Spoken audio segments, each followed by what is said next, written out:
over the past couple of years, the real estate industry has been going through significant changes to adapt to the growing expectations from sellers, buyers, landlords and tenants, not to mention the impact that recent changes to legislation is having in each state, which is making it harder to operate a real estate agency as we know it. And in addition to government influences, agents need to absorb the impact of the coronavirus pandemic, which is having a devastating impact to some agencies around Australia. So never before has it been as important for business owners to understand their business metrics, their financials, their cash flow projections, their unique points of difference, and how they benchmark their business against other agencies either in their direct market or similar agency types throughout Australia. Recently, the Real Estate Resource Group, which is a not-for-profit referral network of businesses solely established to support and provide resources to real estate agents across Australia and New Zealand, had invited Domonic Thompson, the head of residential real estate at Macquarie Bank, to present to the members and guests and provide an in-depth assessment of the 2020 Real Estate Industry Pulse Checker report, which is Macquarie Bank's benchmarking report. In this episode, Domonic talks about the amount of investment in property management technologies that have been implemented to deliver efficiencies which are designed to remove administrative tasks. At the end of the episode, we'll share with you the contact details of the members of the Real Estate Resource Group. So feel free to reach out to them if you're having any pain points or struggles in your business that you need some help with. And of course, if you'd like to reach out to Domonic or one of his team and chat about Macquarie Bank's range of products and services for real estate agents, we've posted their contact details there also. Hope you enjoy the episode. Over to you, Domonic. As it relates, and I might just touch on the COVID landscape here, and the actual impact on the market that COVID has had since, let's say, March, we reflected on our clients' numbers across our business in the last few weeks. And over the April, May, June quarter, it was approximately a 25% decline in sales activity and a 5% decline in property management revenue. So we were obviously all wondering exactly what would happen with the sales activity, social distancing, and not just social distancing, but first and foremost, having real estate businesses operationalize against this COVID backdrop of social distancing. And I think the standout for me was that there were many businesses that simply hadn't embraced the cloud, hadn't embraced technology, didn't even have laptops for their staff, that had a lot of work to do in a short space of time to actually operationalize. Now, the fact that we've gone through that already means now, certainly in Victoria, and can I just at this point say to everyone in Victoria, I hope you are looking after your physical, mental and emotional well-being and that of your staff. It's so critically important at this time. Our thoughts are with you, and we hope that the lockdown doesn't last any longer than what they're saying.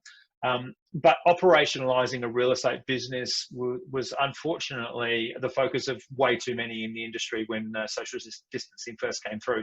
Now that we're in potentially secondary lockdowns, clearly for Victoria right now, and who knows for the rest of the country, most businesses, or all businesses, can now work remotely. They can conduct business. They've embraced things like online auctions. They're now in the cloud and not on servers. All of those things, they've got their people set up remotely, and they're leading their teams remotely. That was one of the biggest takeouts for me, the lack of preparedness in that sort of environment. I think the other thing for me was around where people are spending time against this COVID backdrop. And I think as leaders, it's so critically important that we invest the time where activity is subdued to be really driving activity levels post-COVID or post-lockdown to really set ourselves up for success moving forward. It is really hard to lead a team in an office. It's even harder to lead a team when you've got people working in their own offices remotely under the same roof in which they live, in which they are with their partners and with their family. It's a really challenging time. And to the point I made around physical, mental and emotional well-being, I just strongly encourage each of you to reach out and really ramp up the communication and investment of time with your staff on that basis, because it's a pretty challenging time out there to work remotely, let alone talk about some of the things that we're talking about today. Just in terms of the final piece I wanted to make around property management, we are starting to see efficiencies coming through. So yes, these books are getting bigger. Another factor that people like to typically talk about is, well, how are people setting up property management? Is it portfolio? Is it process? What should my property managers be managing? How many properties? it's good to see a ramp up here because there's been so much investment in property management technology to deliver efficiencies and remove just administrative tasks from people. And let's face it, it's long overdue. I'm so glad it's happening. And it will continue. It will continue to happen.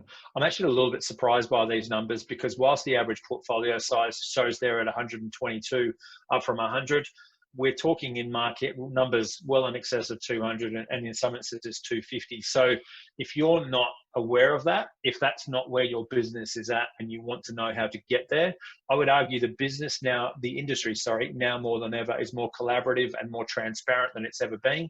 And there are more than a handful, more than a number of people that are willing to share not only their wins, but their learns and their mistakes about how they've gone about fundamentally changing property management. So it's happening. Embrace technology and automation. You need to think differently around what people do in your business moving forward, because your property managers are not property managers, they are asset managers, and their primary responsibility shouldn't be administrative tasks. It should be building relationships, fostering relationships, and nurturing those relationships with your clients, who are not just your landlords, but your tenants as well.